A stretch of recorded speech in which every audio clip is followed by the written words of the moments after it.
मैं डॉक्टर मीनू पांडे आप सभी के समक्ष आज एक कार्यक्रम की रूपरेखा प्रस्तुत कर रही हूँ। आज कोरोना काल के 2 वर्षों बाद आज पहली बार आदिशक्ति महिला उत्थान समिति की बैठक का आयोजन किया गया और इस बैठक में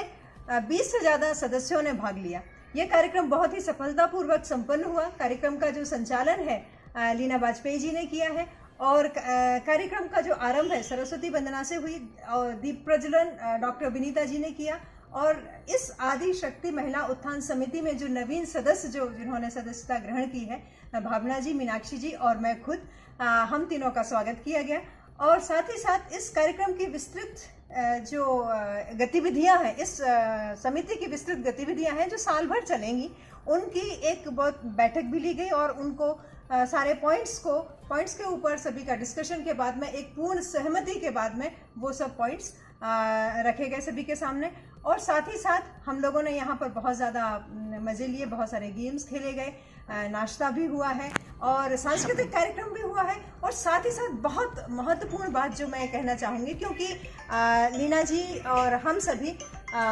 राम के भक्त हैं, रामानंद का जो है आनंद लेते ही रहते हैं, रामचंद्र जी के नाम का आनंद लेते ही रहते हैं। तो इसलिए ये फैसला लिया गया और साथ ही साथ शपथ भी ली गई कि हम रोज जो पढ़ते हैं वो तो सही है, लेकिन जो नहीं पढ़ते हैं उनको भी हम प्रेरित करेंगे। तो रोज कम से कम 2 से लेके 10 या जितना भी संभव हो सके ऐसी चौपाइयाँ, दोहा, रामायण का नियमित पाठ करना है और साथ ही साथ कम से कम 5000 लोगों को इसके लिए प्रेरित करना है। यदि किसी के पास रामायण नहीं है तो ये जिम्मा आदि शक्ति समूह ने लिया है कि उन तक हम किसी भी तरह से रामायण की एक प्रति जरूर पहुंचाएंगे। और ये सिर्फ रामायण के लिए नहीं, और भी हमारे जो धार्मिक ग्रंथ हैं जिससे हमें ऐसा लगता है कि हम उनकी जो सांस्कृतिक मूल्यों को हम वापस ला सकते हैं, सनातन संस्कृति को प्रिजर्व कर सकते हैं, उसके लिए हम जो भी हमारी तरफ से प्रयास हो सकेगा, पुस्तकें प्रदान करना, एक स्कूल खोलने की योजना भी बनाने का निर्णय लिया गया है। साथ ही साथ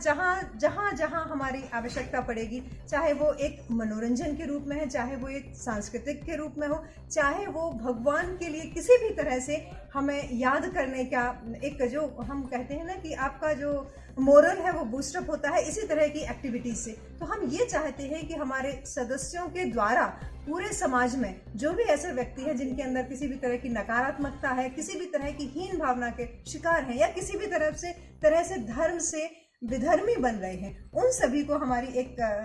धारा में जोड़ने का प्रयास किया जाएगा। और इन्हीं सभी बातों के साथ में